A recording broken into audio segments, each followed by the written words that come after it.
안녕하세요. 오늘은 금은과 같은 실물 귀금속에 대해서 한번 이야기를 해보려고 하는데요. 지난주에 미국에서 그 시카고 상품거래소죠. 상품거래소에서 이 금과 은 선물 계약에 대한 증거금을 높이면서 가격이 좀 많이 하락을 했는데요. 자, 이것을 이해하려면 그 파생 상품에 대한 이해가 조금 필요한데, 증거금이라는 게 그런 거죠. 선물 계약을 하나를 할 때 뭐 1억짜리를 산다고 할 때 1억을 가지고 계약을 하는 게 아니라 뭐 증거금 10%만 내면 된다 그러면 1,000만 원 가지고 계약을 하나 하는 거거든요. 근데 이렇게 그 은과 같은 실물에서 쇼티지가 발생한 자원에 대해서 쇼티지가 확인이 되고 시세 상승이 이렇게 나오면 투기 수요가 붙지 않습니까? 근데 투기 수요가 붙어서 선물 거래에서 투기 세력이 들어오게 됐을 때 증거금을 인상을 하게 되면 어떻게 돼요? 현금을 더 많이 가지고 있어야 계약 수를 늘릴 수가 있잖아요. 그러면 투자 주체가 현금이 부족하다. 그러면 기존에 만들어둔 계약도 청산을 하면서 리스크를 최소화해야 되는 게 정상적인 과정인 거죠. 그래서 제가 평소에 그 금과 은에 대해서 보는 상품 중에 하나가 여기 미국의 GLD하고 SLB인데, 얘들은 그런 거죠. 그 실물 금과 은을 보유하는 ETF입니다. 그래서 가격 추종을 하거든요. 그러니까 우리 입장에서 미국 주식에 투자를 할 때 뭐 좋은 주식들도 많지만 이렇게 실물 관련한 이런 한국 시장에서 상상할 수 없는 많은 종목들이 미국에 있는 거죠. 그래서 미국 주식에서 포트폴리오 분산을 할 때 뭐 금에 투자를 하겠다라고 하면 이 GLD를 사면 되는 거고, 은에 투자를 하겠다라고 하면 SLB를 사면 되는 건데, 일단 가격이 하락했으니까 추세적인 하락이냐 아니냐 이걸 우리가 따져봐야 되잖아요. 그래서 국내 시장에도 뭐가 있냐면 그 코덱스 은 선물과 같은 이런 상품이 있다 이거죠. 근데 이것들은 파생 상품이기 때문에 실물 자산을 소유하지 않기 때문에 굳이 투자를 하겠다면 저라면 이 미국에 있는 GLD나 SLB 실버죠, 실버에 투자를 하겠는데, 일단 공통적으로 가격 하락을 한 이유는 시카고 선물 거래소에서 마진, 그게 우리말로 번역하면 증거금이거든요. 마진을 인상을 하게 되면서 일시적으로 청산 거래가 나온 것 같다 이거죠. 그러면 이게 메커니즘이 그런 거죠. 증거금이 오르게 되면 다시 한번 정리를 하는 거예요. 레버리지를 높게 쓴 투자자들은 추가 증거금을 납입을 하거나 보유 포지션을 강제로 팔아야 됩니다. 이 과정에서 어떻게 됩니까? 매도 물량이 쏟아지면서 금 가격 같은 경우에 고점 대비 4~5% 급락을 하는 거고, 금 실물을 추종하는 GLD 주가도 이렇게 빠지게 되는 거죠. 그럼 은과 같은 경우에도 똑같은 메커니즘이 적용이 되는데, 은 같은 경우에는 증거금이 이제 25% 인상이 되면서 하루 만에 8%에서 11% 가까이 폭락을 했다는 거죠. 그럼 이제 이런 구조를 잘 이해를 못하게 되는 개인 입장에서는 사실 뭐 시카고 거래소에서 이렇게 강한 조치가 나올 줄 누가 상상이나 했겠어요? 그러니까 작용반작용이라고 제가 자주 설명을 드리는데, 시장이 이제 과열이 되게 되면 그걸 이제 컨트롤하는 주체들은 잠깐의 과열을 시켜줘야 되니까 어떤 제도 계산을 하는 거고, 그래도 가격이 뭐 변동성이 줄어들지 않는다면 추가적인 증거금 인상 카드가 나올 수 있는데, 근데 그거는 굉장히 단편적인 임시적 대책인 거고요. 실제 우리가 그렇다면 금과 은이 구조적으로 이게 상승할 수 있느냐 하락할 수 있느냐 뭐 이런 것들을 생각을 해야 되는데, 우리가 알다시피 금이라는 그 자원이 그 가채 매장량이라 그러죠. 이제 채굴을 할 수 있는 매장량이 많이 줄었어요. 그러니까 신규 금 광산이 발견되지 않는 이상은 공급을 증가시키기 어렵다는 거죠. 그러니까 구조적으로 마치 비트코인처럼 유한한 자원이기 때문에 이것이 통화 팽창과 맞물리게 되면 가격은 상승할 수밖에 없고, 한번 사용한 금이 재활용이 돼서 다시 살아오지 않는다면 말이죠.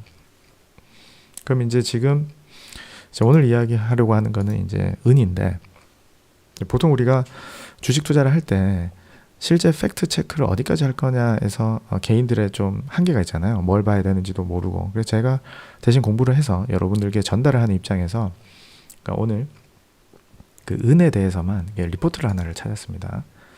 그래서 잠시 여기 화면을 보시면 여기 보이시죠? 월드 실버 서베이라고 있습니다. 여기 이제 실버 인스티튜트와 메탈스 포커스라는 두 개의 기관에서 그러니까 조사를 하는 거죠. 서베이를 해가지고 발표를 해주는 거예요. 그래서 이거 여러분들 여기 요 제목 있죠? 월드 실버 서베이. 요거 구글에다가 검색하시면 바로 나오거든요. 그럼 보고서 전체는 이렇게 많은 컨텐츠를 담고 있는데 핵심은 뭡니까? 결국 이 수요 공급에 대해서 우리가 이해를 하는 거거든요. 왼쪽 그래프 한번 보실래요? 마켓 밸런스. 마켓 밸런스가 뭐냐면 이제 수요 공급이 어떻게 되느냐 해서 여기 하늘색 막대기로 나타난 게 뭐냐면 수요 공급인데 밸런스라는 게 마이너스면 공급이 부족하다는 거예요. 수요가 많다는 거죠. 그 다음에 여기 까만색 실선은 가격 추이거든요. 그러니까 공급이 부족해지는 게 2021년 정도입니다. 그때부터 뭐 가격이 떨어지기도 했는데 이때 왜 떨어졌냐면 코로나가 있었잖아요. 근데 공급이 부족하면 가격이 올라야 되는 게 정상이잖아요. 근데 이게 누적된 공급 부족이 확인이 되면서 최근에 가격 급등을 하고 있단 말이에요. 은이, 실버가.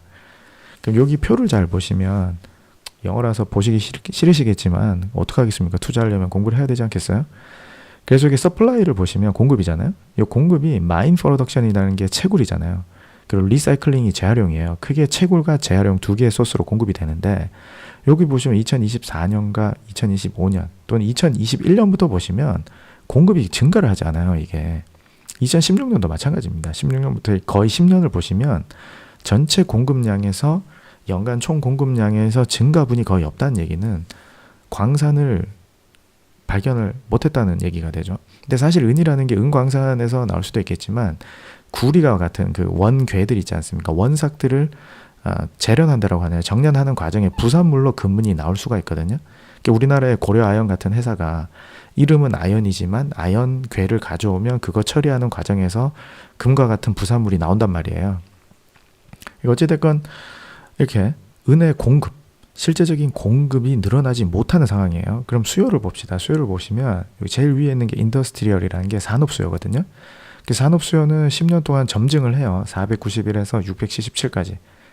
2025년 기준으로. 근데 요 밑에 보시면 뭐가 있냐면 포토볼테이크라는 게 있거든요. 이게 태양광 발전하는 데 들어가는 재료가 된다는 얘기예요. 태양광 발전이 신재생 에너지로 이제 뭡니까?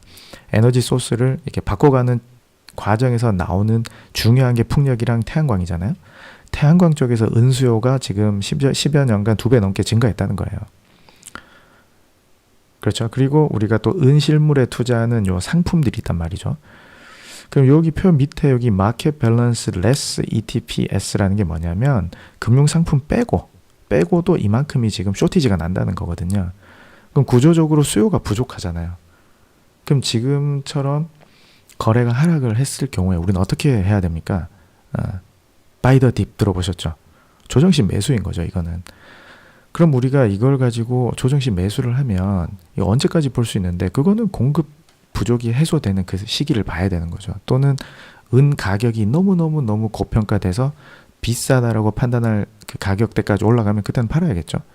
그런 기준들을 잡아야 되는데 일단 공급 부족 원인을 한번 다시 생각을 해보면 일단 산업용 수요와 태양광 그리고 AI 및 전장 부품 등의 공급량이 늘어나고 있고 필요로 하는 거죠. 산업 쪽에서.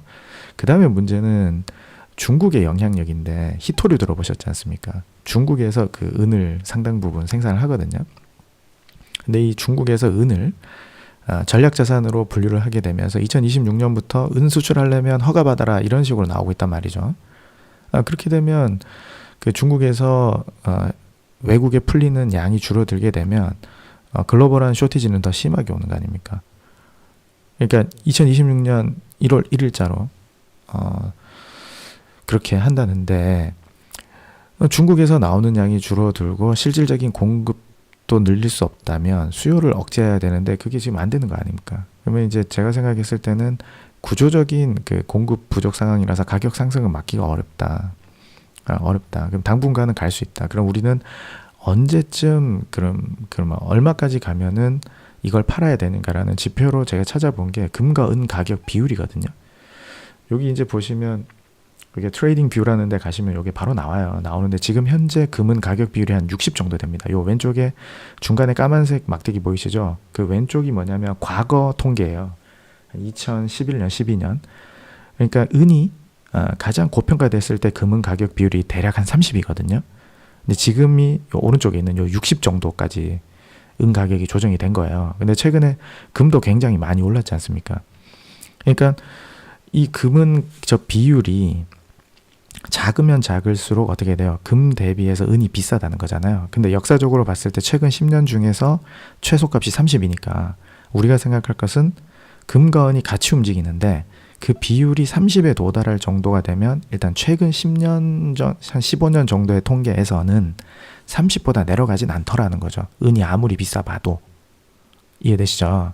그렇게 되면 현재 60이니까 15년 정도의 통계를 봤을 때는 아직까지 그 은이 금 가격이 고정되어 있다면 더 올라갈 여지가 2배 정도 올라갈 수 있는 거죠. 근데 만약에 금 가격이 같이 상승한다면 저 60의 비율로 둘 다 올라갈 수도 있는 거잖아요. 그쵸? 이런 거에 착안을 하셔가지고 투자를 결정하시면 될 것 같은데 제가 지금 리뷰해드린 것만을 제대로 이해를 하시게 되면 사실 은을 그 고점에서 만약에 물려가지고 어떡하지 하는 분들은 투자 금액 전체를 다 투자하신 게 아니라면 조정 시 매수를 해서 단가를 낮추는 방법이 있죠. 그래서 원금 오면 좀 줄이시고 더 떨어지면 좀 더 추가 매수를 하셔도 되는 거고요.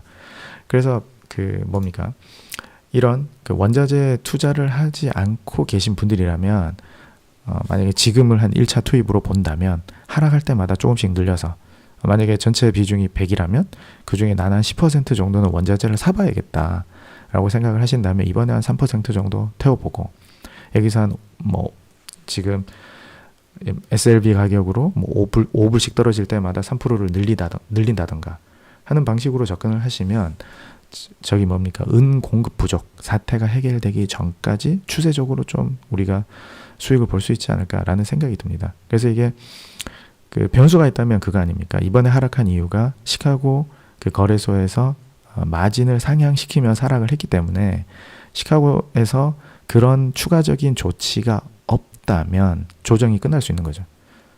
근데 이제 속도 조절을 하는 거라고 저는 이해를 하거든요.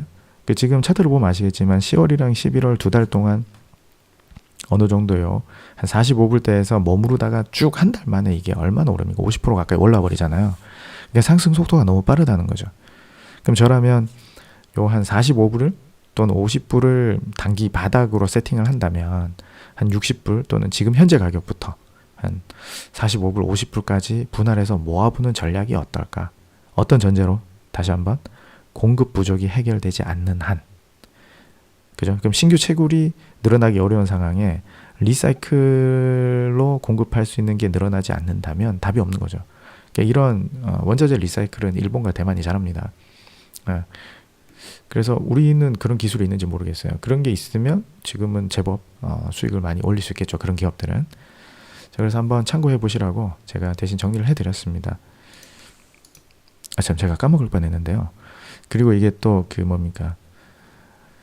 어떤 매도 신호를 살필 때 금은 비율도 있는데 저희 코맥스나 LBMA 같은 곳에 있는 은 재고 있죠. 재고.